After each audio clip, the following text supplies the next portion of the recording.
It is the Sports Lounge. It is 287. Air Force, the Bucks, the Summit League. What do I got on? You went hunting in March.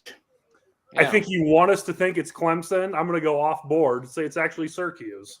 Oh, I'm going to go with Auburn. He's got a lot of Auburn stuff. That's true. Maybe a Cal State Fullerton. Waiting Schottenkirk, Cleveland Browns. Oh, after the Amari Cooper trade, I like it. Oh, yeah, that's why. I don't think that had anything to do with it. When the hell did you get that, and why did you get it? It was cheap at the Pro Image in the Sioux Empire Mall in Sioux Falls. R.I.P. We're on a business sale for greatly reduced prices of 75% off. So that's what we got there. All right. Yeah. Awaiting Schottenkirk, get his thoughts on the bracket, maybe some football news. We'll see what happens if we have any time here at the end of our tapes. Charlie Hildebrand, Shawn Michaels Hildebrand joining us here. Nathan Stack and Marcus. Your rotation of Summit League jackets will update us on how many you acquired through the years through various means. Yep. And what your thoughts were on wearing them here in March. Well, oh boy, I think we only have seven or eight. Only. It's the main reason why I want to go work at the Summit League tournament. It's just to get the nice jacket or pullover. So yeah, we're going to go through them here. We're ending toward. We're going to go maybe a few more days here. We got, of course, Jack's gear to wear on Thursday. We got March Madness or Final Four attire here for the duration of the tournament. So the Summit League jackets will be going away here in due time. Well, that's the shits, I tell you. What if they make the second weekend like last year? Well, then we're going to wear the Summit League jackets next week until the Jackrabbits play again. There you go. USD does not count. No. Shame. They did not make the men's tournament, by the way. USD did not make it. No. They're looking for a new head coach. No. Marcus, you were at the Summit League tournament. Any highlights for you back at it with people behind you watching these games, 10,000 plus? Things kind of went as expected. Men's game was really good. Other than that, were there any other good games this entire deal? Not really. I wouldn't say. I mean, nothing that, like you said, there were no major upsets. There were, your Sunday, your Monday night, NDSU Oral Roberts. It was fine, but it wasn't anything special. And if it were not for me needing a place to work on Sunday when I had been snowed in over there, that wasn't part of the plan. Oh, you're right. I wouldn't have gone at all on Sunday, but the snow kept me over there, so I ended up there on Sunday. And yeah, I mean, it was just fun to have it back again. It is, as we've talked about, kind of the same tournament that we've had before, and it'll be interesting to see what happens next year when we go to 5 days of basketball, and you're probably not going to have any of the South Dakota schools involved on that first day. So that I'll be eager to see how poorly attended it is over there on that opening day. They're just approaching Atlantic Sun status by allowing St. Thomas in here. It's so stupid. I think I looked it up when they announced that there's 30 some conference tournaments. I think 8 of them restricted the field in some way, and the Summit was one of those. And now, they're going to be like the others, letting everybody in. I don't really have a problem with that. I just think that the 4-day thing was a lot more tidy, a lot more, there was no reason really to have the 9 or 10 team, because I don't think they're really going to win it. But if you want to have it so they can be involved, and I think, the idea would be that St. Thomas would bring some fans. I don't believe that, but they can try it. I just want to say I don't have a problem with them including everyone in. I have a problem with them including everyone in if they aren't eligible, a la the Atlantic Sun, who for now back-to-back years has had just an embarrassment of a tournament, of a championship game.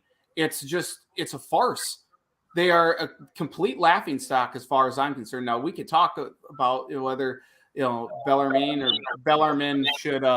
should be in the NCAA tournament or not, but the fact of the matter is they're in a transition period. They aren't eligible. So why in God's green earth are they allowed to be in your conference tournament? And it's highly unlikely that St. Blame Thomas. it on Putin. Well, sure, we can do that. It's highly unlikely St. Thomas would make a run and win the Summit League. Very unlikely. But it's still a possibility. The counter to that is, why have the conference tournament? What are those teams playing for at all if you don't let them into the conference tournament? Which I completely understand. Are they in the NIT? No, they aren't. Bellarmine isn't eligible. I don't know why. I thought they would be in the NIT. They aren't. That's what was reported anyway. It's just dumb. If you want to be in the NIT, then I guess that's fine. But it's so stupid. So stupid. Charlie, what have your basketball travels been? Have you seen anything noteworthy over the past week? Covered boys and girls state tournament games. Unfortunately, the one time in his high school career that future South Dakota State point guard Tanner Tesla, the 1 year he didn't play in the state title game was this year, where they got upset by Rock Valley, who ended up winning the state title. And as a kid going to Iowa, that's pretty good. But I think also saw Brooklyn Meyer from West Lyon, who's going to play women's basketball at South Dakota State. So there are a couple of kids from our coverage area that potentially, 3 years from now could be starting at South Dakota State. I don't know enough to be able to guess whether like, oh yes, they will definitely play and start or not, but they're obviously very good in the 4 counties that we cover. Marcus, you saw some high school girls tournaments. Anything stick out to you up in Brookings or Watertown, Rapid City? Anything else that wrapped up yesterday? I was only there. I was only in person for one day. The other 2 watched on TV. Was in Brookings with you on Thursday. Didn't have a chance to talk to you. I attribute that to the narrow press row. Still not enough room to navigate. Are you over there? I'm looking over there. I looked at you too. Oh wow. If only there was another way for us to get in touch with each other. Maybe if we had some sort of device that we could, whatever. I got a pager and page me. This was the year of the upset, I think. I was pretty confident Sioux Falls, Washington was going to win the whole shooting match, and they were gone within the first game. And then, you had, we talked a little bit this morning, St. Thomas More won in Class A. That's not really an upset. They were the 5 seed in the bracket, but they have and Wagner pedigree. And then you truly did have an upset. What's that? And Wagner as a 1 seed was kind of iffy. It's like, They had some good wins, but they didn't necessarily look like a 1 all year. Didn't Wagner's fans get in a fight with Bryant? Yes, they did on Tuesday. Yeah, that's a great reference. Wrong Wagner. Sorry. And then in Class B, you had Viborg Hurley, an 8 seed. They were the 11, I believe, when they were in the Sodak 16. They won the whole thing, and good for them. So. The boys next week, I would expect more 1 seeds. The Smiths, it would be a big surprise if they didn't win in Class B. And AA boys, between O'Gorman and Roosevelt, anything can happen. I'd be surprised if that's not your final, I guess, on that side. So I would agree. Should be pretty chalky in those 3 classes. So that was it. Class A could get a little wild, but we'll see. Yeah. And Schottenkirk is here. Let it be known he was the first one here, despite being the last one here. He was the first one here beforehand. Before I think I lost internet somehow.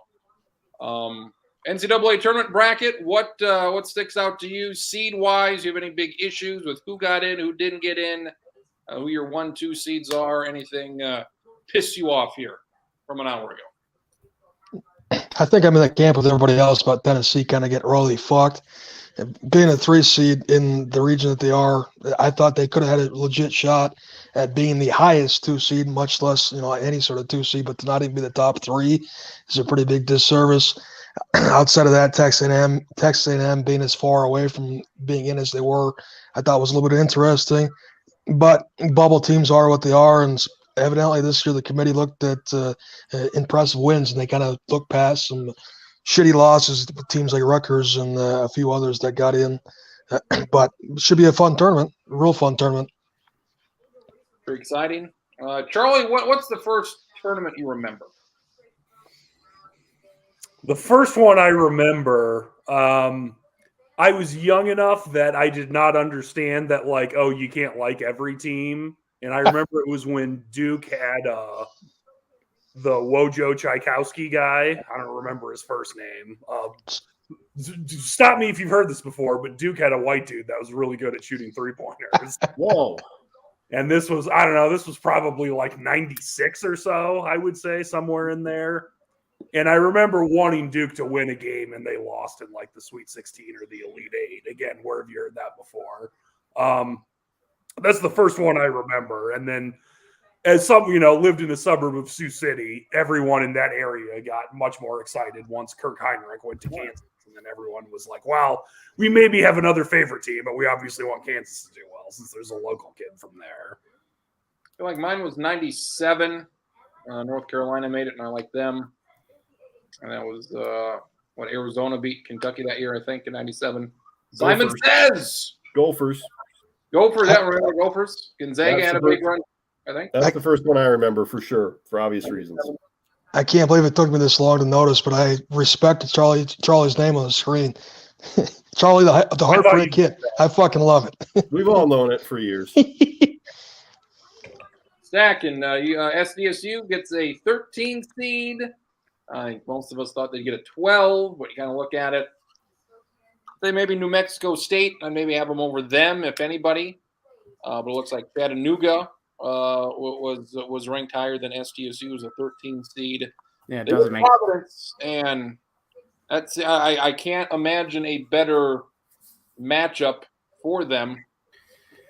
If you could pick from all the 4 or 5 seeds, yep. I mean, that's the one that I think most people would pick. Yep. If anyone who's been talking to me, listening to me for the last week, 2 weeks, 3 weeks, fucking month, I don't know. I said that I said Providence was the beginning of the Obama administration. Yes. I was looking to this day. I said Providence is the team that I want the Jackrabbits to face. I didn't want Iowa. Too much good shooting by Bohannon and company. I thought Iowa kind of got robbed as a 5 seed personally. Houston defense too much. Nope, I don't want that. UConn would have been fine. St. Mary's, sure, I guess, but Providence is the team for me. I get that they slow the game down a bit. They do have some good guys. They've worked the transfer portal really well, but this is the best shot that SDSU has had, I think, to beat a team. I don't agree with the seeding that the Jackrabbits got, but I agree with the opponent. I think they are going to beat Providence. I just with how good a shooting that SDSU has, and I don't think Baylor Shireman's going to have another game as bad as he was against the Bison. I think Bison, pronounce it correctly. No, sorry, yes, Bison. That's what they say. Carry on, my wayward son. Anyway, I don't think. Right. I think that that Doug Wilson is going to be able to do semi-decent against that Nate Watson, whatever the guy's name is for Providence. Horkler. No. You think that's who he's going against? I'm kidding. It was a joke. Okay. God damn it, relax. No, he's the white guy on their team with the long hair. Right. I know who he's talking about. Yeah. I just want to make sure I was getting the positions right. But I think SDSU can. Providence is good. They aren't stellar. I think SDSU is undervalued as a 13 seed. I think Providence is overvalued as a 4. I think SDSU wins this game. Marcus, I would just follow up. I mean, Providence, they're 49 in KenPom. I don't know where SDSU is. I mean, I believe they're around 59 or 60.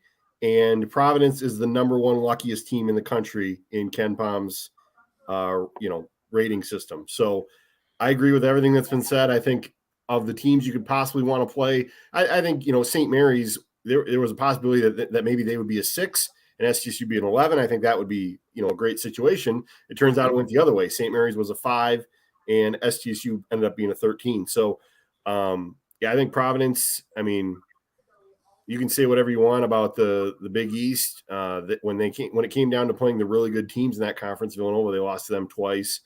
Creighton just bodied them the other night. So I don't think it's necessarily a bad thing that SDSU gets a crack at him. And I agree. mean, I feel like we say this every year because SDSU has gotten a little bit better each time, but best chance they've had absolutely at picking up a win.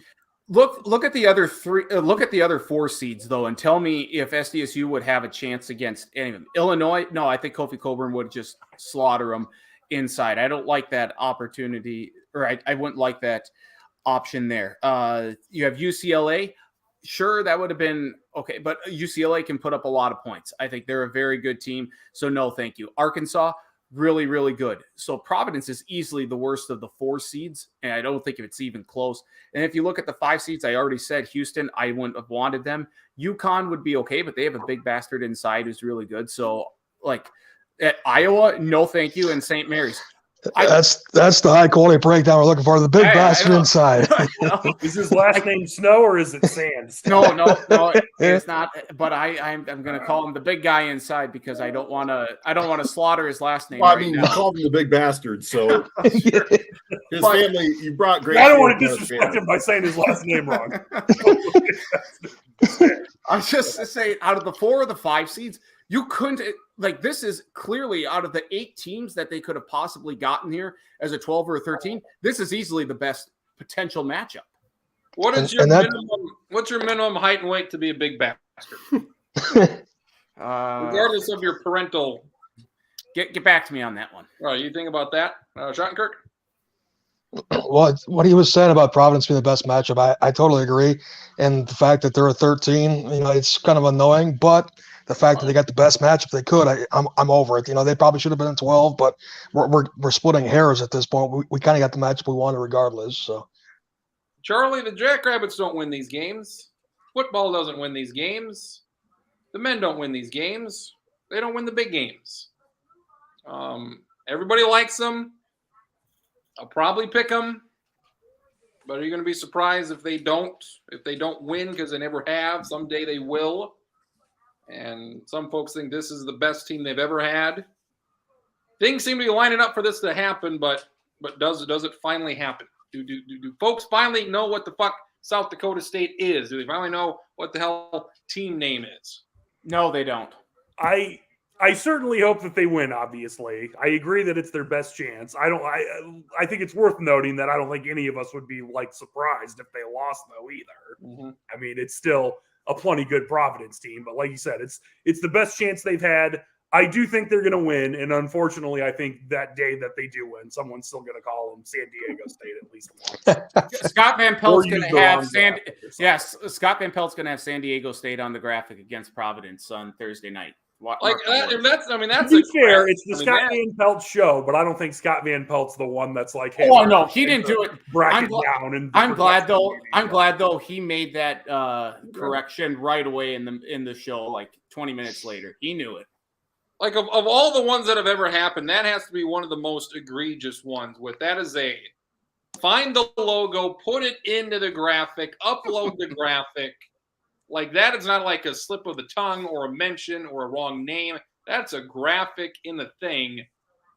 It's like, Jesus Christ, you got to figure out. At the very least, that San Diego's not in the Summit League. So they've got Providence. If they win that, we got times yet? This is a Thursday. No times posted yet. We're thinking maybe early. We'll see. And then if they win this, they potentially would play Iowa, maybe Richmond. Rich what? Oh, you beat me to the Coach Carter reference. It's been mentioned in the chat already, but if SDSU wins on Thursday and Iowa wins on Thursday, Saturday in the sports books in the state of Iowa, it's going to be an absolute debacle in the best way possible. But it's are there certain teams out there that no matter what, teams change, players change? Are there certain teams you're always afraid of Iowa dropping the deuce here? I'm cautious on Purdue. They're plenty good, but it's Purdue. Villanova teams you don't trust in the tournament. It's no matter who. Kansas is a 1. It's they usually don't make a Final Four. They usually drop it somewhere.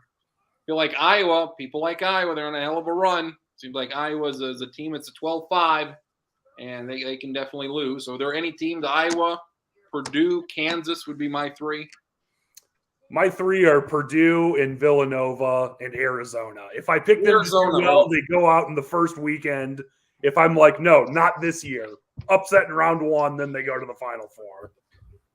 I think a lot of people are going to be picking Arizona. What do we got? Breaking news? We do have breaking news. South Dakota, they had to wait till all the way to the end of the bracket, but they are they're headed to Waco, hanging out with David Koresh. They will take on Mississippi. USD a 10 seed. They take on Mississippi 23-8. Winner gets Baylor on Sunday in the second round. Winner gets crushed by 50 by Baylor. That's exactly right. Except USD this time won't get shit on by Kim Mulkey, so that's an unfortunate event. Why won't they, Stacken? Why won't they? Because she is at LSU. Hey, look at Stacken. He knows what's going on. Good. Yeah, so, I mean, Arizona, people like Arizona. They're a 1 seed. And count me in. Count me in. You've got, I mean. Count me in on Arizona, too. Yeah, count me in. There are two locks for the Final Four as far as I'm concerned. It's Gonzaga and Arizona. I think that's my national championship game right now. I haven't filled out my bracket yet, but I can guarantee you I'm going to have Arizona losing in the Sweet 16, and it has nothing to do with this year. It's because so many times I picked Arizona to go to the Final Four, and they lose in the second or the third round. As somebody that likes to make a lot of bold predictions and say that, hey, I guarantee this or this is a lock, there's no lock this year for me. Stacken and I sound like we agree on Arizona, but I'm still nervous even though I love that team. It's just in tournament history and obviously with the first-year head coach, I know talent-wise, if that point guard doesn't come back, there's concern there for me. To be fair, I guess I jumped the gun a little bit here. The fact that Villanova's in their region scares me. Villanova, very good. The back-to-back starts. And Tennessee. But I'm still saying that out of the 1 seeds, I'm taking Gonzaga and Arizona. I'm not even touching Kansas or Baylor. They might not even make it out of the Sweet 16 as far as I'm concerned. That's the funny part for me, though, because Kansas, I totally agree with what you guys are saying. Remy Martin actually being healthy is a gigantic for him if he continues his form or whatever. And you look at the overall depth of the Midwest bracket, that Kansas is the 1 seed. I think the Midwest bracket's the weakest of all 4. I mean, Auburn is a 2. That's just waiting for a 15-2 right there. That's just.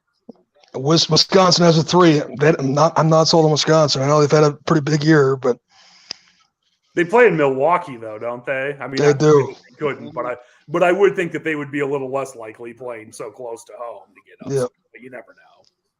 It's been a very odd year with, I mean, one team, it was Alabama had 13 losses, and they were 60. Fuck that. 13 losses. Can't imagine that's been done. I mean, Michigan, no, thank you on Michigan. Rutgers had a pretty good run there for about 2 weeks. I really think that it's just the coaches fighting at the end of the game, though. That's exciting. I really think that Auburn and Wisconsin should be in Arizona's bracket, while Villanova and Tennessee should be down in Kansas's. Or Baylor, one of the two. They got to flip. A&M, any of these teams that didn't get in, Dayton, they like Dayton. Anybody that should have gotten in, that who do you take out? Who do you put in? Bubble-wise, it's always hard, like I was saying a little bit earlier, and when it comes down to it, you're on the bubble for a reason. But I would tend to say that I would have preferred to see A&M in either Rutgers or one of these, like a Wyoming or an Indiana out. But hey, again, if you're a team 68, 69, 70, these are the risks that you take. So I was kind of, I mean, Notre Dame's 2-8 in like quad 1. Like that's not good. They have a very low net ranking. So I would have probably taken A&M in over Notre Dame. I was a little surprised that Indiana's playing a playing game after they beat Michigan, and Michigan somehow is an 11.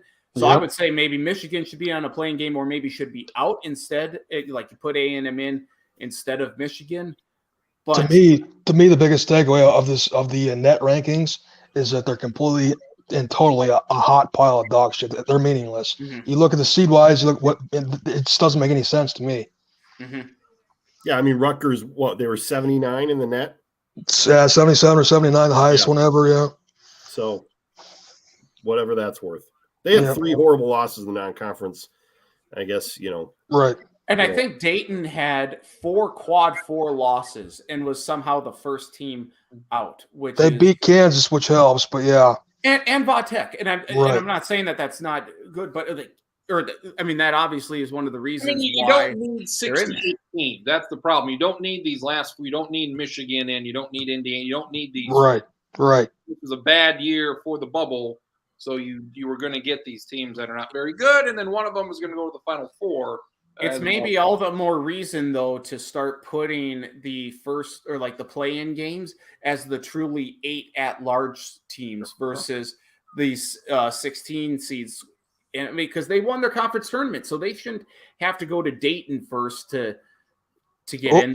Though I do expect Bryant to put up quite the fight, or at least their fan section will. Mr. Norlander says that we got times coming pretty quickly here. So all right, very good. And this is a chance for Nagy to get a win. So let's get Nagy a win here in that 16. And I saw this. Otzelberger's in, so 3 SDSU coaches are in the NCAA tournament this year. 2 of them that we like. How much are you going to enjoy watching South Dakota State after they beat Providence, beating Iowa and then San Diego State, the false SDSU, and then former SDSU coach and Krinz's favorite coach ever, TJ Otzelberger, and the Elite Eight. What a magical run to the Final Four, Charlie. That's all I can say. It sets up that way. It's very exciting that it sets up in that fashion, that there's something. And then I don't remember which region Wright State was in, but I suppose if we're playing fantasy land here, might as well have them play Wright State at some point in the tournament. They would have to. It would get to the Final Four. That would have to happen because they're in the South. I think they'll probably meet in the consolation 45th place game. Sometime on March 31st. It'll be put at the Pentagon at some point. Let's start in the West. You've got Gonzaga as a 1. You got Duke as a 2. I really like Texas Tech as a 3. It would surprise me if anybody else got out of this region except these 3 teams, because you've got Arkansas as a 4. No, thank you. Connecticut as a 5. Alabama as a 6. I don't like anybody else. Kirk, anybody? I mean, I like Texas Tech a whole lot. I want to take them to the Final Four. If they were in Arizona's region, if they were in any other region, I would take them to the Final Four. But if they face off here with Gonzaga in the Elite Eight, that'll be tough. I don't. And Duke has been up and down. So, can Davidson knock off Duke in the second round? Maybe. So I think this. I don't expect many Cinderellas to make a big run out of this West region. It's kind of funny how the narrative can change, and myself included. Up until UNC went into Cameron Indoor and beat the hell out of Duke and Coach K in their last home game, I think people were starting to buy back into Duke, and obviously they are super young. They've been up and down a little bit. They did beat Kentucky and Gonzaga in the year. That feels like about 5 years ago at this point. The way they're coming in, with some of the potential matchups they have, I don't think they're going to make one more Final Four run for K. I tend to agree about Texas Tech. I mean, Gonzaga and Texas Tech looks like the regional final there. I will say, Arkansas shit the bed in the SEC tournament. Arkansas, Gonzaga, Arkansas can get hot and give them a game, but when it comes down to it, I think we agree with Gonzaga and Texas Tech in the West region. Anybody have any West region thoughts? You have Boise State and Memphis as an 8-9. They play Gonzaga. I think in Coach K's last year, nothing would be more fitting than losing to Tom Izzo in the second round. I think I think this is the region that has the best chance to pull off a 12-5 upset. I think New Mexico State is really, really good. I can't remember. I was watching the game last night, and I Frank Shaw. No, that's like Allen or something. I'll pull it up here. You sure it's not Horkler again? You sure? Yes, I'm positive it's not Horkler. But I think New Mexico State can hang with UConn. I think they could pull off that upset here. But I agree. I think it's Gonzaga and Texas Tech in the Elite Eight. Some of these early lines, again, completely take a left turn. But Iowa open as a goddamn 10-point favorite against Richmond. That's one of the bigger 12-5 spreads you're going to see. Go to the East here, Philadelphia, your regional final. You got Baylor defending champs at a 1. Kentucky doing well now as a 2. They have a 3 seed Purdue, which I'm scared of. UCLA, they got there last year as a 4. Marcus, anything stick out here with the East? You got Murray State, San Francisco. And maybe Murray State give Connecticut a scare here in the second round. What do you look at here at the East? I might like, I don't know, Kentucky maybe. A lot of complaining about Murray State and San Francisco playing each other. You got the mid majors on mid-major crime.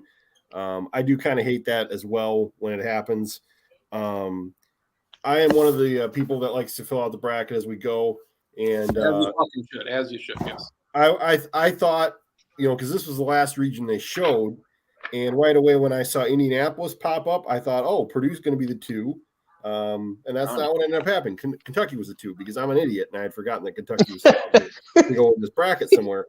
But I'm excited for my Mountain West brethren in Wyoming to be in this tournament. I hope that they get a chance to beat Indiana. I hope they get a chance to take on St. Mary's, which we've talked about. I mean, maybe that's a team that somebody could beat. We'll see.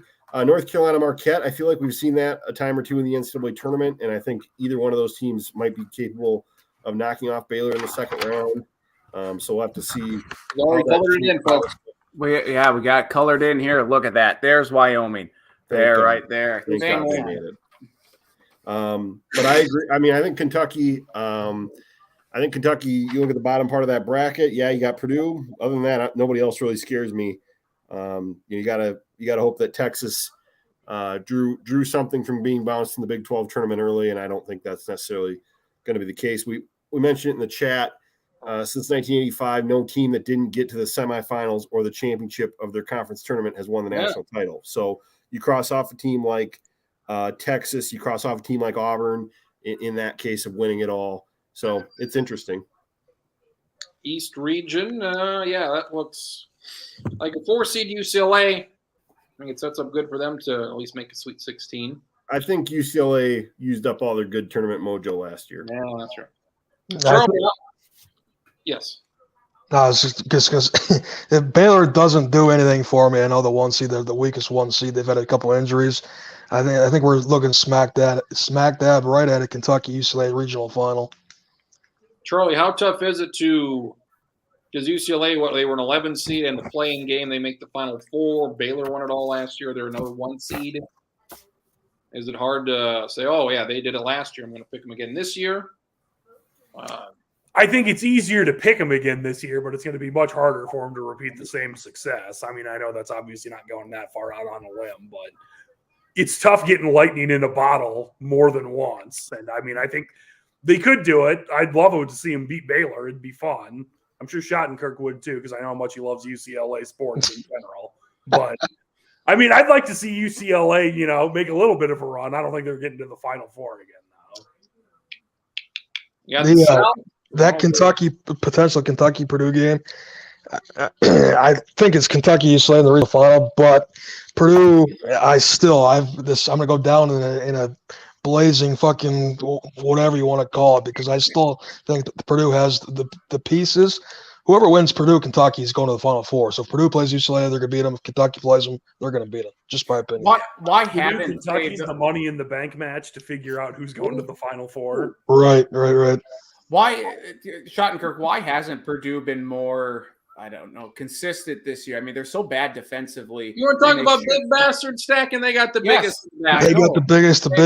They do. I'm just wondering, they're very good offensively. Ivy's a fantastic player.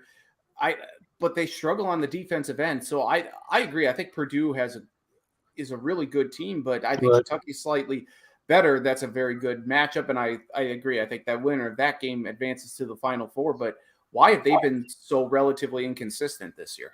I mean, what are they, 27-7 or whatever they are, and all 7 of the losses are, relatively close. But it's inconsistency late. I mean, Ivy, sometimes he looks like he wants to be the guy, and sometimes he doesn't. Offensively, they're great. But, yeah, when they need a stop, it seems like, especially on the road in some of these games that they lost, they probably shouldn't have. And then today, Iowa, obviously, on the run that they are, it's a decent game until late, but it's just inconsistent. It's not effort. It's just they're not great defensively, and that's going to catch up with you. Mm-hmm. We go Do that to Arizona region in the south, in San Antonio. We're all cautious about Arizona. Yeah, Villanova is at 2. You always got to be where Chicago. Loyola Chicago is at 10. Tennessee is at 3. They're rolling right now. Stacking, do people overrate what these teams do in the conference tournaments? I mean, Tennessee, they won the SEC. Is it? Virginia Tech's on a roll right now. Do you overrate them, or do you say, hey, this team's on a roll right now? We like this team to win a couple. I think it's definitely worth giving a little pause for that. You go with the hot hand, like, oh yeah, this team's going to be just fine, and then you have to remember, okay, there's 4 or 5 days, in between these games, and it cools off a little bit. Maybe they caught lightning in a bottle here and played really well. Now I think Tennessee is a little different here. I think Tennessee's a really good team. Villanova was really, really lucky in the Big East tournament because they fell behind by 17 points to St. John's, ended up winning that game. They didn't play great against Creighton in the championship game and won that one. I can't remember who they played in the was it UConn in the semifinals? Yeah. That was a close game. UConn very easily could have won that one. So it's not like Villanova ran away with the Big East tournament. I like Villanova's consistency. I love Colin Gillespie. They have really good players, but they got lucky to a degree in the Big East tournament. So I wouldn't look at their run as anything special. I think Tennessee's the hotter team, but sometimes Tennessee doesn't always come out hot. Villanova's so yes, to answer your question, yes, I think teams sometimes people overvalue the run that these teams go on in conference championships. So you kind of need to look at everything in a vacuum here. But having said that, Tennessee and Villanova are really good. And I think while I still think Arizona is going to make it to the Final Four, the committee didn't do the top 2 seed any favors by putting both Villanova and Tennessee in there. If you put one of them in there, it would still be kind of a crock of shit. But now the fact that you put both of them in there, now granted, they're only going to face one of them because they have to play one another before they get to Arizona. But it's still, yeah. Villanova's. Oh, here we go. Norlander just posted the tip times. All right. Oh, Let me did they? see.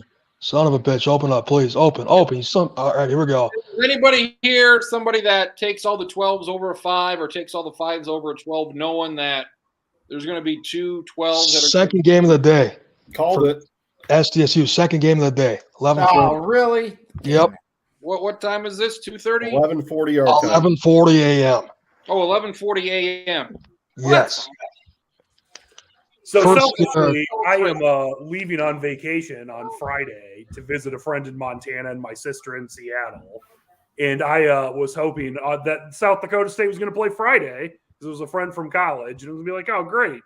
And now they're going to play before I even fly out. So you throw them on True TV. They're playing on Thursday. Exactly. They got Brad Nessler on the call though. But Steve Lavin isn't calling games with Brad this year. What's up with that? Thursday evening is a lot stronger than Thursday afternoon as far as the window goes. But how in the sweet fuck are they on True TV with Brad Nessler on the call? That's bad. That's very bad. It doesn't matter. Everybody gets you got the station. It doesn't matter. He says it doesn't matter. It's on True TV, goddammit. You know where the hell it's at.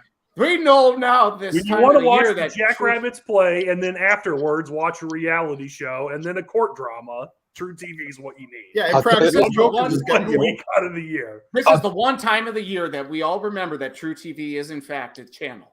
You couldn't ask for a better lead into a Jacks game than Impractical Jokers. Circling. God damn it.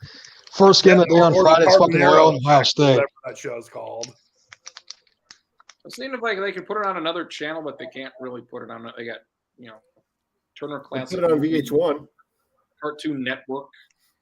Motherfucker. Steve Lavin's with USC and Miami's on True TV too. Son of a bitch. All right. I saw somewhere that they were saying that USC Miami is just basically like an Attitude Era wrestling match, and I thought that's good. Jim Nantz is calling that game on fucking True TV, unless I'm seeing something wrong. What did they play on? Oh, Friday 2:10 afternoon. 2:10 on Friday. Yeah. Good Lord. Well, I will be bringing my iPad with me to watch college basketball, potentially from the Premier Center. I've done that before, waiting for the Colonels to get started. And Well, I got a Colonel game at 1:45, and they play at 11. The tablet. It's gonna finish right as Colonels get It started. could be a very short pregame show. I don't know how we do that. If it's a blowout, it's easy. Just okay, we're done with this. But I would prefer a late night game, or I would prefer them to play on a Friday. For once, and I don't think that's ever happened. Have they ever played on a Friday? It seems like it's always a Thursday. Yeah, Friday at 7 p.m. That would have been perfect for me. I would have loved it. I'm all in on that. I would prefer the time. The way this game is going to go, though, is going to affect the way affect my mood for the rest of Thursday and watching these games. So Amen. I would prefer to go to sleep angry or stay up until 3 a.m. because Jacket, you're married. You're supposed to know never to go to bed angry. If they lose a close game, considering it's St. Patrick's Day and it's the second game of the day, I might be passed out before the evening wave. Yeah, exactly. What is the first? God, I keep forgetting that Thursday, St. Patrick's. Michigan, Colorado State is the first game of the day. Jesus. It starts 25 minutes before SDSU.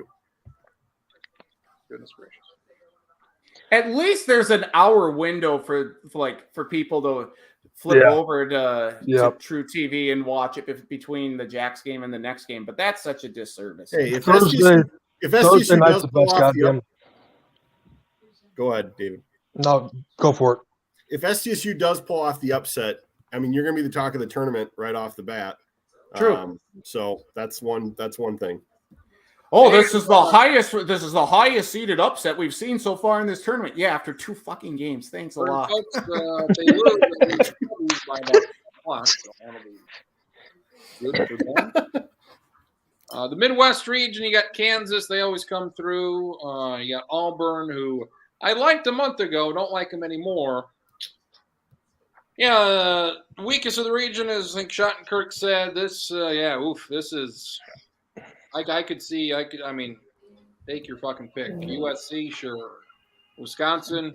Miami's beating USC in the opening round. You can protect that to the bank. All right, we'll go with that. LSU, they got their own problems. Providence, we don't like them. Iowa's red hot right now.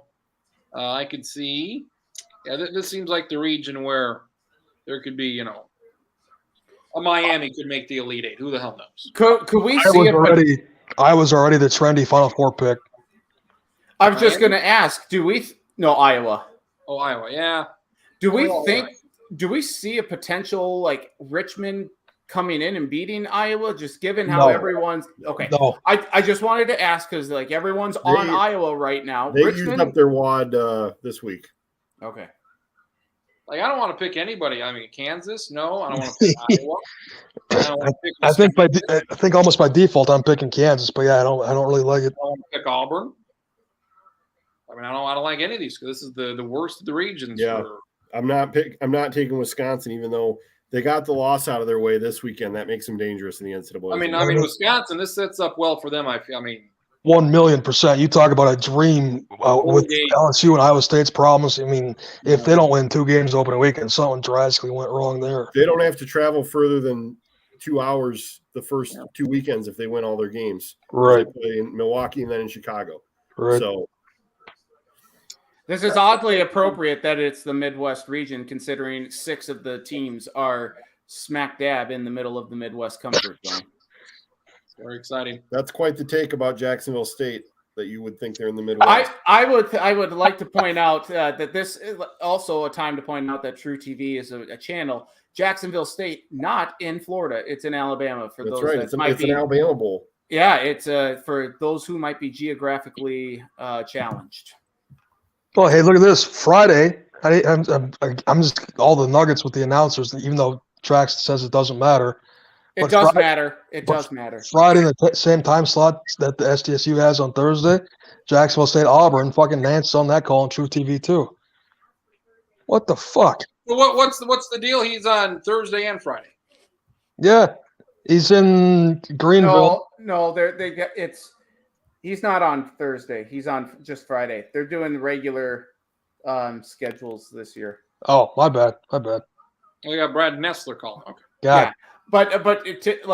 Yeah, but last year they had different stuff because there wasn't no 4 regions or whatever. Yeah, but it is worth pointing out that when Kansas State played UMBC back in 2018, that Jim Nantz called a Sunday afternoon or Sunday evening game on True TV.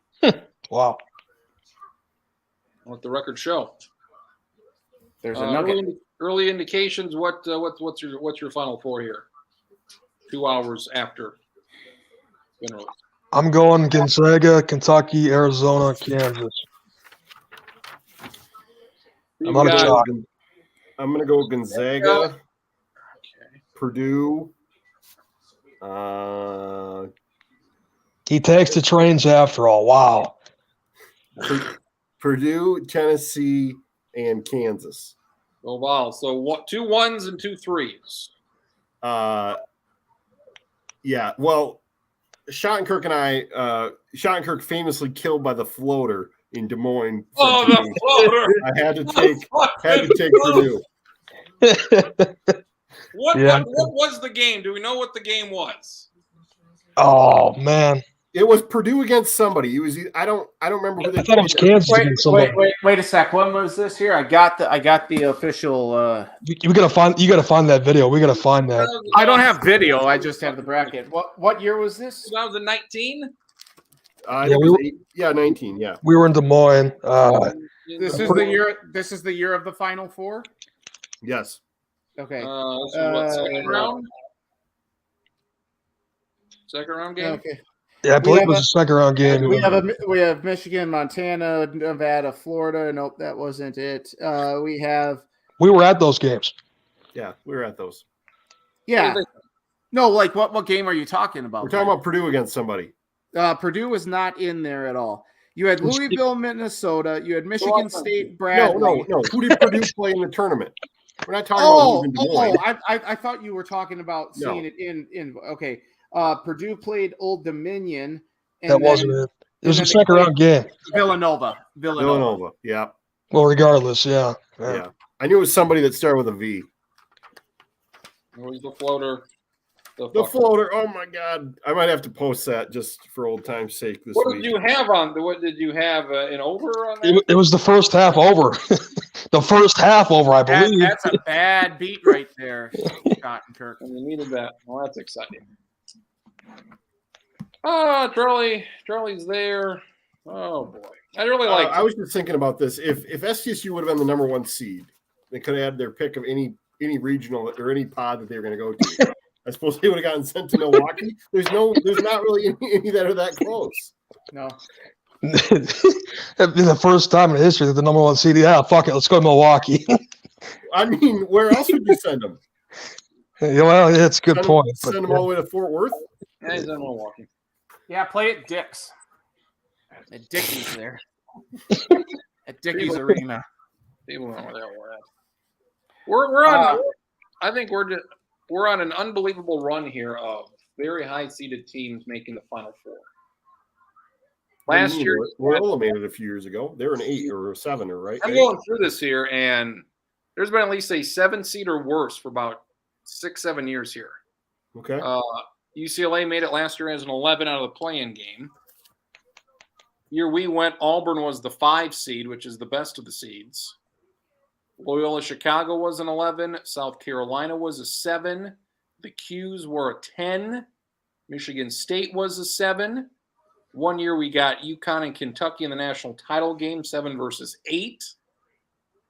2013 continues. Wichita State was a 9 seed. They lose to Louisville by 4. Okay, so let's have this exercise. If you had to pick a 7 or worse to make the Final Four, and let's start with David because he's probably got somebody in mind. I mean, it has happened 1, 2, 3, 4, 5, 6, 7, 8. It's happened 7 of the past 8 years. So you got Ohio State. They're a 7. I'm going to say Murray State right now. Murray's a 7. Michigan State's a 7. Michigan State for me.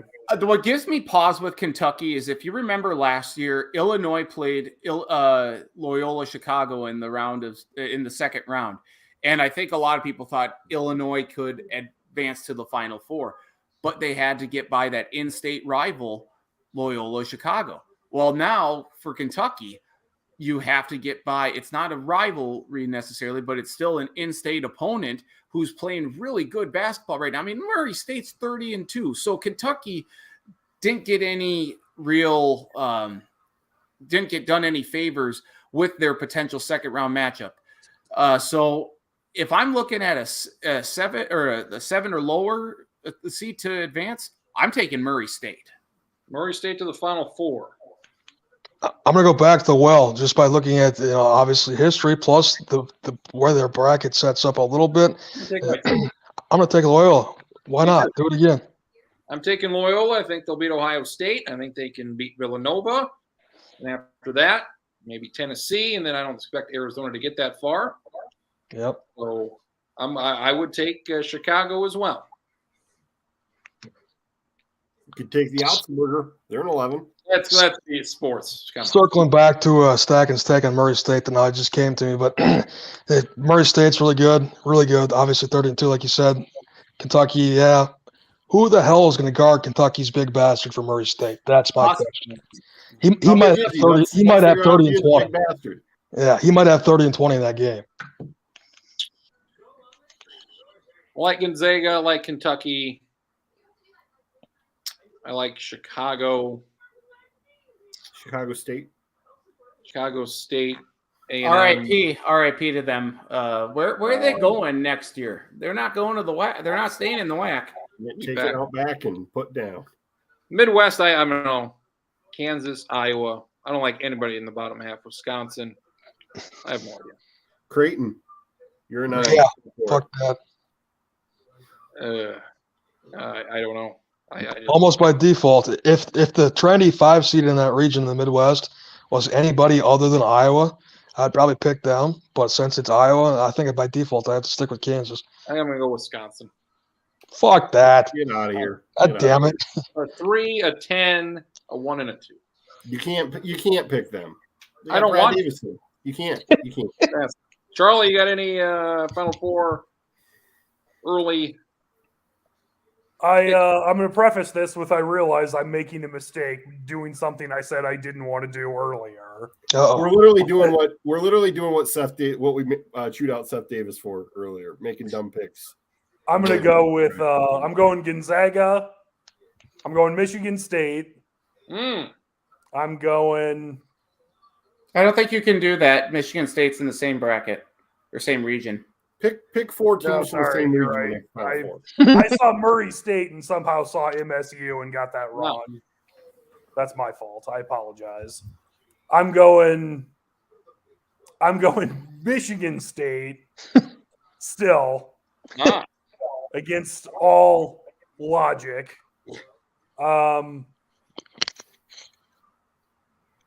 Michigan State, Kentucky, Kansas. And I know I said I wasn't going to do it. I'm still going with Arizona, though. No, somehow I talked myself into it by looking at the rest of the region. I told David the other day that once every 5 years I have to pick Arizona to get to the Final Four. This might have to be the year. It's about every 4 to 5 years for me, too. And it's always like, hey, huge first win, big second win in the Sweet 16. And then either the Sweet 16 or the Elite 8, it always falls apart. Not this year, though. Not this year, Traxler. We're getting it done. No bets. All bets are off. Go Cats. Let's go. Last year, Baylor won. I mean, they got the best win of anybody. Just a couple years ago, they beat the FBI more or less. Who else can say that? This is a big NCAA tournament for FBI. We got LSU just got. We got Kansas trying to avoid getting really got, and then you got Arizona. Got but survived, and they live to tell about it. They're the 1 seed. I really wish Grambling would have won the SWAC and would have been put as the 16 seed against Baylor, so we could have had the Art Briles Bowl in the first round game. Jesus.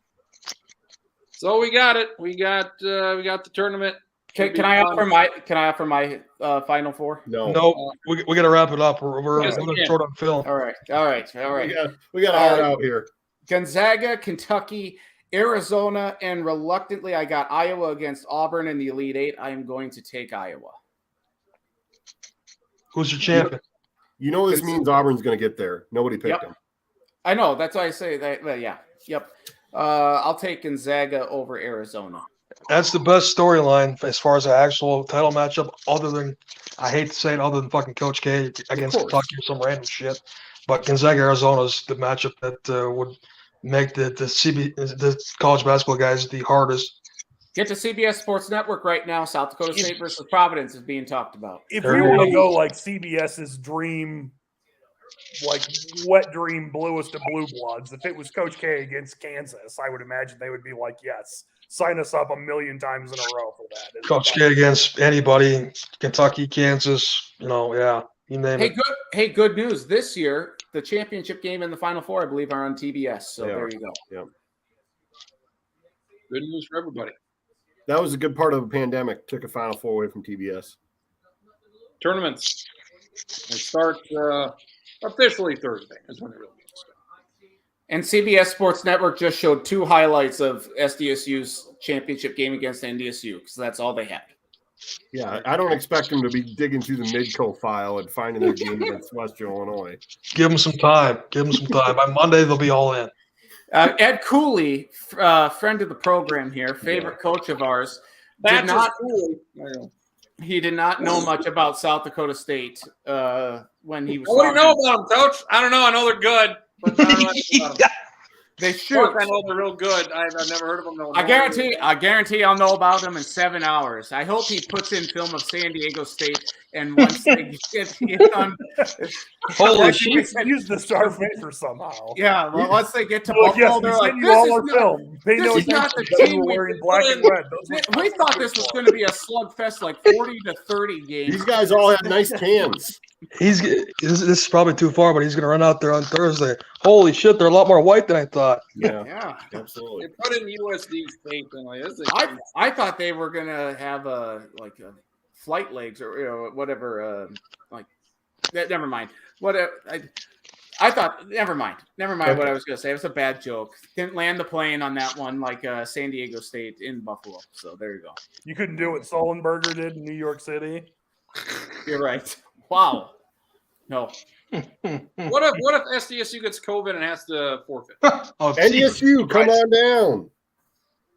10 a.m. tomorrow. With a 17-point lead with 6 minutes left, they find out someone tested positive and you're done right then. Like, sorry, now you forfeit. Like, oh no. That'd be exciting. Who was it last year? Colorado? Who forfeited last year? VCU, right? In Oregon advance. Oregon, yeah. NCAA tournament. We love it. Football news. Tom Brady's back. Good for him. In the annals of the Sports Lounge, never really retired because we didn't have a show. No, we didn't have a show since when was our last show? It was our draft show. Yep.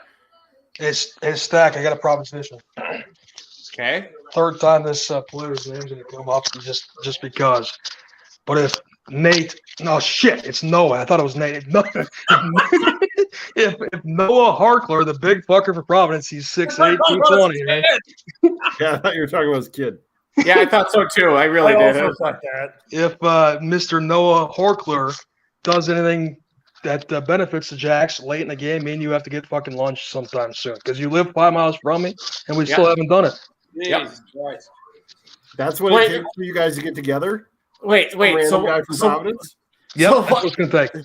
So what? So this guy has to do something to benefit the Jacks, like foul, right, like a turnover, or he missed the shot, like foul Baylor Shire, or like foul Alex Arians with the Jacks down 2 with the second to go. Right, Arians makes all 2 free throws. That's what it's going to take for me to have lunch with you. All right, we gonna go to Jersey Mike's or what?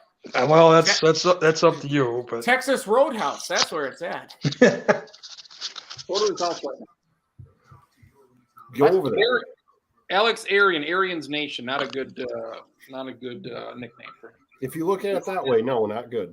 I said fry the Friars on Twitter, and I'd like to apologize to all the historians out there for all the priests back in the Dark Ages that were burned alive at the stake. So apologize for that.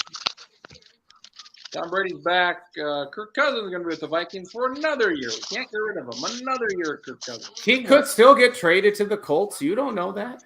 No, he can't. Not with the no trade clause. Well, fuck. Well, then, damn. He just signed that. So saved us $14 million to cap. I mean, Jesus Christ, people. that means they're going to be getting rid of other people instead of him. Yep. So I don't know where to start with him. It's the best. It's the best of shitty options, in my opinion. I know that might be a hot take, but it's the best of shitty options. Unless you want to mortgage the future for Deshaun Watson, good luck. That would be exciting. It would. Exciting. I would if like you that. knew he wasn't going to get suspended. Well, he's going to get suspended for like 4 or 6 games. I think if you're mortgaging the future, you're okay with that. Yeah. Yeah, 8-9 wins. I don't know. It's new coach. We'll see what happens if this. I mean, the offense. How much better can this offense get? Because the offense was pretty good last year. I don't know. The defense has got to get better. Yep. I'm curious to see what they do with like Danielle Hunter, because I think he could be a valuable piece. Anthony Barr should be a valuable piece in the.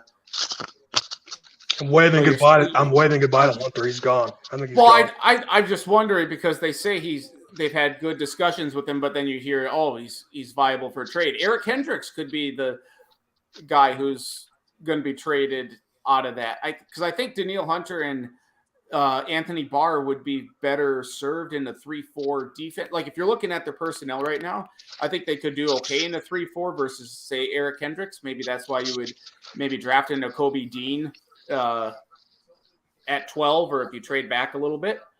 I don't know. All these people on Twitter are like, where's the Vikings news? Oh, there's big news coming. Shut up. Just shut the hell up. And I don't care about the Vikings right now. Tell me when they actually do something. Fuck off. Wow. He's better, folks. He's better tonight. I just don't care. I just like wow. Just when the Vikings have lost Nathan Stacken, they've really somewhere. I'm just so tired of I'm tired of Twitter just talking about, look at all this potential news that's coming. Someone's gonna get traded. Just when it happens, it happens. And Crazy and Kevin, I trust. Big trade. I got nothing. Oh shit! Drew Brees is coming back. No, I'm kidding. Shit. Baseball. The Twins made 2 trades this week. They got a shortstop for a catcher, and they got a pitcher for a pitcher.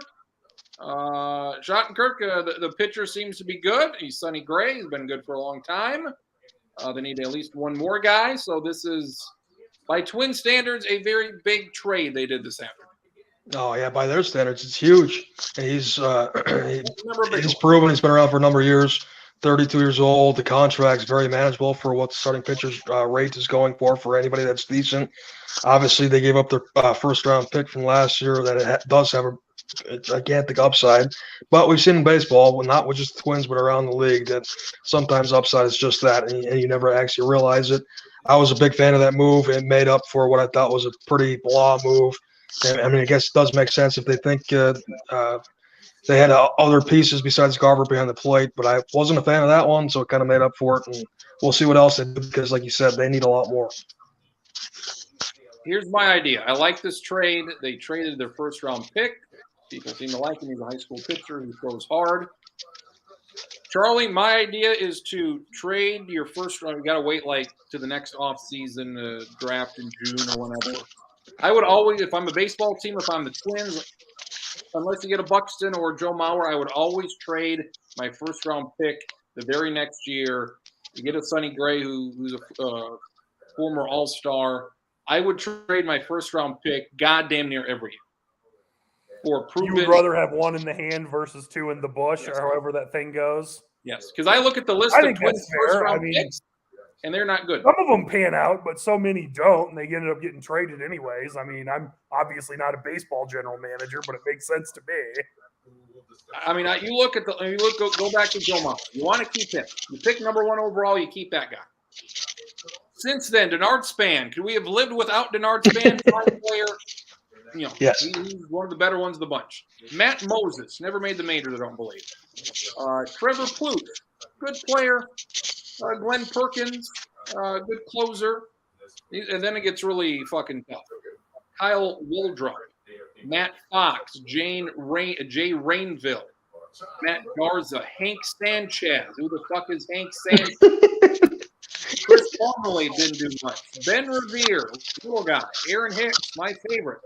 Did he tell people that the British were coming? Ben Revere? He did. Okay. Ben Revere. He fell off his horse, and his older brother had to do it. Oh, okay. Carlos Gutierrez, Shooter Hunter, country singer, Shooter Hunt.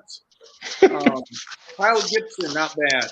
Matthew Bashore, Alex Wimmers, Levi Michael. The list goes on and on and on of Luke Bard, Cole Stewart, Nick Gordon, Tyler J. Guys that were not very good. Of that list, you want to keep Maurer, you want to keep Buxton. You had other guys like Kyle Gibson or Ben Revere, Matt Garza, Glenn Perkins, Plouffe, guys that were starters for a time that were good. Perkins made an all-star team or two. So if this works out 7 out of 10 times, then you can get a Sonny Gray instead of a fucking Chris Parmalee. I'd say trade your first-round pick most years for something you can use. So we got baseball coming up. We're going to get a full season in after a lot of chit-chat. So how are they going to do the week of or 2 weeks of games that they missed? Are they doing those as double headers? Only 1 week. They're going to miss 1 week and then tack it on at the end of the season, I think, or some double headers. Gotcha. They're going to work them into the off days and a few double headers. I don't think they're looking at expanding or extending the season at all. And like it should be, even the double headers, 9-inning games. Thank you very much. Yeah, Universal DH. Expanded playoffs. What did we like out of the new rules? You got a DH, 9-inning doubleheaders, runner on second base is over. Some bad things. Another playoff team, we got 6. What are things we liked? What are things that we didn't like? Did the size of second base actually get bigger, or am I just imagining? I don't believe so. No. Okay. Thank God, because that was one of the dumbest things I think I've ever heard. But why do they not just do the safety base thing like you have in softball? I mean, honestly, I just don't understand. Like, you could have that at all the bases, honestly. So it happened like twice where somebody got hurt. I mean, come on. It feels like something happens once and they feel like, oh, we got to change all the rules because this one thing happened. It's like change again. I one guy's opinion, but I thought that was the most absurd thing ever. There's like a dozen or 20 or maybe a dozen games that go past 13 innings all year. It's like you don't got to change extra inning rules because there's 15 games here that go 12 innings or more. They can play 15 innings. I'm just happy they figured it out because I was firmly in the camp that this thing was going to drag on for a while, and the players did get quite a bit more than what I even thought. But when you really look at it, how much did they get? Because in a few years, when the TV rights go even higher, the owners are still going to make a shit ton more money, and the players are going to be bitching in a few years. Well, we need this, we need that. The owners won again. They got their way. We got baseball a week later, April 7th, Thursday, opening day, and some more money for the players, some more money for younger players here. Anything else? Cover the basketball. Quarterbacks are back. Announcers moving to ESPN. We got to send good thoughts. We got to send good thoughts for Mr. Scott Hall. He's in rough shape. Oh yeah, Scott Hall's going to die probably here in the next week. I'm actually surprised he's lived as long as he had, based off apparently for 20 years or so. Stack, I'll give you 100. I'll drive to your house right now if you give me a good Scott Hall impression. Do you know who it is? One. I would guess it's a wrestler. Hey, well, you're off to start. All right, you want a good Scott Hall impression? There you go. Like, that's a good thing. Like, that's something he wants. I'll drive to your house right now if you give me a good impression. I'm Scott Hall, and you will rise up and take my belt from me. No, that's a Southern preacher. I think he nailed it. I think he nailed Who was It that? was That a was little. not- I mean, that wasn't really Macho Man Randy Savage, but it was closer to Macho Man than it was Scott Hall. yeah. Scott Hall, all you have to do is have kind of a little tiny, like a little hint of an East Coast accent, and just say "Hey yo" in a really deep voice. Hey yo! Man, not like that. Hey, park the car and have a yacht. Hey yo! Twinge, like a twinge of an East Coast accent, not all in on it. Why are we talking about the Twins on the East Coast? Yeah, he's got some trouble. Joe Buck, Troy Aikman going to ESPN, so they finally got announcers after about 20 years looking for somebody worth a damn. They finally found somebody. Only had to spend about $40 million, but whatever. I gotta say, I'm really baffled by this move for Joe Buck because he always loved calling World Series games. Like that's baseball. I think is more of his preferred sport than football. Maybe that's a bad. I believe he was on the record in the last few years that he was going to go to. He was looking at getting down to one sport, and I think it made a lot of sense. You didn't have to look too far to understand that was probably going to be football rather than baseball. So it just seemed like he had loved baseball for a while. Like he was I'm sure he World did. Series. I mean, obviously, it's a huge reason why he's an announcer, but he's not an idiot. He knows the NFL's where the money's at. Yeah. Yep. Well, who does I made the point. I made the point earlier in the week. I mean, ESPN has a Masters. I would bet he will work the Masters. No. Oh, good. Good. He was so good during the U.S. He will. I bet he will. He liked doing the golf thing when he had the US. I don't care that he liked it. They already have guys that are good on the golf cars. They don't need to get him involved. Fuck that. He was so good at it. Just know that's probably going to happen. You're like a people's elbow there, or people's eyebrow. Did he send you a text say, hey, oh, by the way, just rile up your boy Shankirk tonight, say I've got Masters coverage. Fuck that. Yeah, he and I text more than you know. Well, yeah. I hope you're texting his wife too, honestly. But he's also going to host the next 5 ESPYs now too. Oh, there you go. And what did I see? Like Fox got in return some Big Ten game in return for 2020. Ohio State, Notre Dame. Oh, wow. That's a good one to have. Hey, you may as well. That's like getting a 5th and 6th round pick from the Cleveland Browns, like the Cowboys. Hey, you don't want to let them walk for free. Hey, give me the Daytona 500. You want a compensatory pick? Give me the Daytona 500. You can have Joe Buck. That's what I want. We'll also do the voiceover for all the 30 for 30 promos now too. I'll be excited. People like them. So what does Fox do here? What do they? I mean, Al Michaels is out there.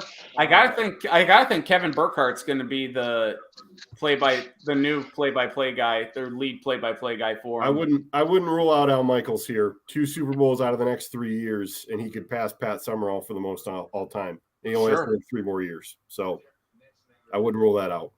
I can't believe that Amazon. Well, I guess I can. I think Amazon put a lot of eggs in their basket. Like, oh yeah, we're going to be able to land these big fish, for Thursday Night Football. And the fact that you had to land on Kirk Herbstreit for an analyst, and you still don't have a play-by-play guy. It's March 13th. It's not August 15th. And for the record, just again, one humble guy's opinion, but Herbstreit calling it in the NFL is fine in my book. He's pretty damn good. Yes, he's fine, but I think they would have preferred to get someone like a Sean Payton or someone else who was like has far more NFL roots. And I think, if maybe Al Michaels will go to Fox now. Al Michaels realized there was a lot more of a market here for him than maybe he first recognized. I think he was pretty set on just, I'm going to do the Amazon thing. And then it was clear ESPN was going to make some changes. And you could now have the Fox thing. Amazon's still going to be there. It's very clear that he's Amazon's number one choice. And so I think this is probably, if it comes to that, he's still going to be there, but he could potentially, get much better assignments. The money might be better at Amazon because the money's going to be better there because they can pay a lot more. But the assignments, Amazon's not broadcasting a Super Bowl anytime soon. And that's what Al Michaels is going to want to do. He's never done like afternoon football for the most part. He's always done Monday Night Football, Sunday Night Football for 35 years. I just think the NFL. I think the NFL is stupid for putting the Thursday night game on Amazon Prime and taking cash money. Yeah, Cash fucking money. Bezos made it not stupid. So he made it make a lot of sense.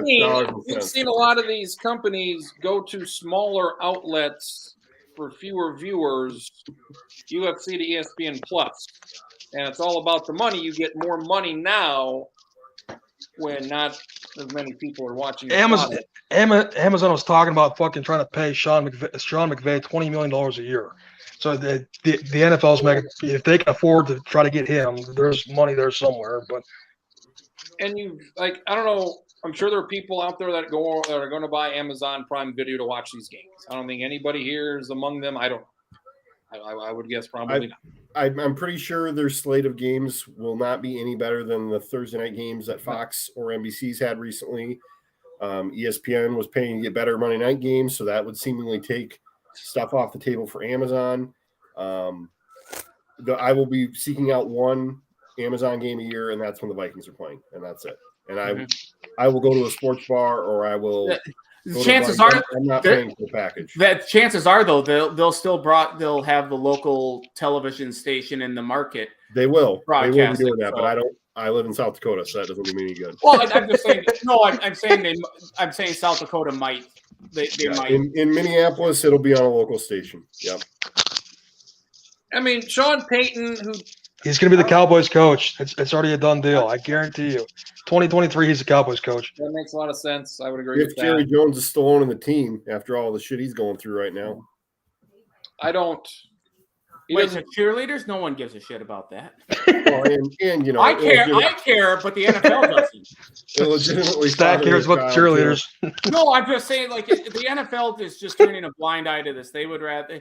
The NFL probably doesn't care. But I just wanted to get a shot in. As long as they nail Stephen Ross and I'm sorry, Charlie, but if they that's fine. I'm perfectly okay if they get rid of Stephen Ross. Get rid of him and get rid of Dan Snyder. Those are the top two issues right now.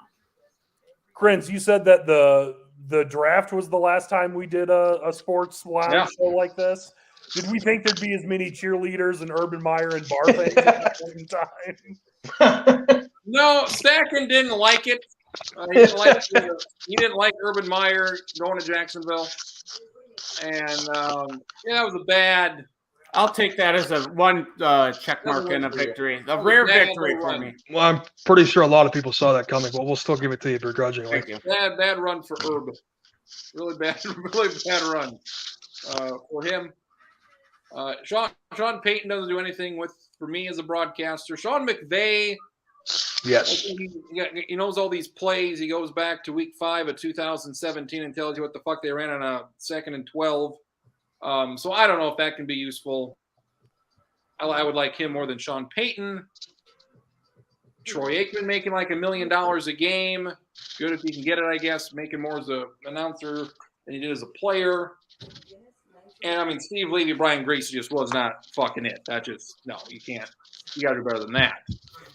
But it's a lot of money for an announcer. Like Troy Aikman's fine. He's good. Trax isn't sold, but Greg Olson's a perfect replacement for Fox as their lead analyst. That's why that's my guy who I think is him and Burkhardt. If they're already a team, then you just move them up, I guess. All I know is that if it's a game that doesn't involve the Dolphins and it's not like an elite matchup that is like two possible deep playoff teams, I just like watching the Manning cast then. I mean, that's true. I mean, I feel like, ESPN's going to try that with A-Rod, and unless that's surprisingly good. Going to the well one too many times. I mean, I think a lot of places are going to try that, and most of them are going to fail horribly. I didn't watch the TNT All-Star Game thing with Charles Barkley and those guys. I don't know if that was good. I taped it, didn't watch it. It wasn't that good. I mean, actually, their main problem was that they had to have they felt like they had to be showing the guys the entire time. So the game was on too small of a screen. You couldn't really see what was going on. It's like, no, all I need to do is hear them. Like I don't need to see them talk the whole time. It's going to be duplicated. MLB Network did something before the Manning thing where they had like 3 or 4 guys sitting in chairs. I think they stole it from us, I believe, from college. Sitting in chairs. And they were just talking about a game. It's like they had like CC Sabathia, some other guys. Matt Vasgersian was kind of like the host to control it. They had some guys there. I thought that was perfectly fine. I like to see more of that, especially with a sport like baseball. But I don't think that Fox is going to have the same guy doing the top NFL and the top baseball, though. That was a lot for Buck to try to do at the same time. So I would expect, Burkhart to be the voice of one, and then they'll get somebody else to do the other. Maybe Al Michaels wants to do baseball. You want to do the World Series? Yeah, that'd be cool. I've never heard it. That'd be cool to hear that. So Fox, they got to figure something out here. They got some time though. So. It's very clear that CBS has by far the better announcers. I mean, Fox is just shit. They're just terrible. Yeah, tough crowd. Thin roster. They're the Houston Texans of sports broadcasting. Damn. Thin. Anything else, Stacking? Anything else we didn't mention here? Hour 20. Anything else you want to stop off about? What? What did you say? Anything else you want to pop off about? Pop off! I'm just giving my. Yeah, where can we get involved in this year's 10th annual Stacking Bracket Challenge? CBS Sports, you know where it's at. PayPal's an option. Yep. Can't wait to Venmo Stacking and put right in Venmo the an option, subject Stacking? gambling. No, don't do that. Don't do that because they frown upon that. Now maybe that's different because it's changed. You're good. It's changed. Trust me. You don't have to worry. All right. They frowned upon it a few years ago, so I might $10 do the rare thing and not fill anything out this year, Stack. But I'm telling you, it's more likely that I go for all 10. And I just fucking go for it this year. But you do it. I will drive to your house and give you the money then if you win. My God! Holy shit! Better yet, we'll just meet you for guys lunch get at your own Texas recurring Roadhouse. sketch thing you guys do and put it on YouTube. Stacking and Schottenkirk get together for big deals that actually aren't that big deals, but it's all riding on some random guy from Providence to do a certain thing during the game. Exactly. It's gonna happen. The Crunkshank report or whatever. Charlie, anything Northwest Iowa? What's the hot issues as we wrap it up? Basketball's done, so we got to review girls and boys basketball teams, and then prep for spring sports, our busiest time of the year with girls and boys track, girls and boys soccer, and girls and boys. Off the record, and I quote me on this: spring sports, they're no fun. I would say I'll say on the record, spring sports is our busiest time of the year, and therefore it is my least favorite sports season. It's just I'm not gonna say anything about the sport specifically. Some I don't mind, some I don't care for as much in the spring, but there are it's incredibly busy, and I'm always glad speak to Iowa. I can't speak to Iowa, but there are in South Dakota. There's certain sports that like nothing aside from qualifying for the state meet matters until you get to the state meet. Track and field is definitely one of those sports where like you can run all the meets you want, but nothing matters until the state meet because that's what everybody cares about. I think gymnastics is the same way. Wrestling to a certain degree is like that. So it's just like, we're kind of playing out the string here until we do it for real. So and there'll be a few cancellations because of the weather, so that's always appreciated. Two things here quickly. Carson Wentz got traded to Washington. Very, very desperate, and that's going to come back to just bite him in the ass. And I can't wait to see him struggle against the Eagles. You want to see Wentz take command of the Commanders, Stacking? Yeah, what a terrible team name. And also, odd head coaching news today in the college basketball ranks. Mike White goes from Florida to Georgia. So I wonder if he's crossing the lines as the Florida-Georgia line. Jesus Christ almighty. Wrap it up. We're done. It's always a great sign when fans have their coach leave to their rival, and they're like, actually, we're glad that you're taking him. Thank you for getting rid of him. That's usually not a great sign. It's just very odd. Very odd. Schottenkirk, your parting shot. WrestleMania season, I couldn't give a fuck. Oh, my God. really bad awful. right now. Wait, is Stone Cold Steve Austin coming back to wrestle at WrestleMania though? There's all sorts of bullshit with him and Kevin Owens, but No official match. no. We'll have a fight with Kevin Owens, which will probably Oh. consist of some punches and some stunners. And If we gotta get the wrestling talk in, we gotta talk about Big E breaking his fucking neck on Friday. I didn't see it. I saw his Twitter. Jenny, that's Can you see this here? Is that Yeah, Yep. what do we got here? No. Oh, I see Yep. it. kind Yeah. of. Well, Put the NC wrong team in there. NCAA.com did it. So there Jesus Christ. Good to happen to them for once. Maybe SCCU actually made it. Hey, We keep talking about him not winning. It turns out that South Dakota State's brand is just having their logo being wrong. I all feel the like time. this is a movie where like they trapped USD in the hotel, and then SCSU comes and their spot on the floor and say, "Yep, we're here. Let's play ball." And nobody knows the difference. Again, it's just like Ed Cooley is going to be like, I was prepping for San Diego State for 4 days. Hey, I want to end this on a bad note for my friend Oh, God. Schottenkirk. No. We got the Lakers on right now, currently getting doubled up. Yep. Give me your big Right. thoughts on the Lakers here. What's happening? What's the deal? Well, the season's basically a loss. That's pretty obvious at this point. LeBron's playing for the scoring title because that's all he's got to play for, and he's kind of a selfish bitch like that sometimes. So he might get the scoring title, and this offseason they're going to trade Russell Westbrook, and we'll see what happens. He's going back. Schottenkirk, you want the good Lakers news? Anthony Davis isn't a bitch anymore. Aside from that, No, what? there's the Showtime show on HBO. Oh, yeah, Max. yeah, there you go. Showtime Lakers to watch. Yeah, well, hey, I'm still riding high, boys. I'm still riding high about Lincoln Riley being the USC football coach.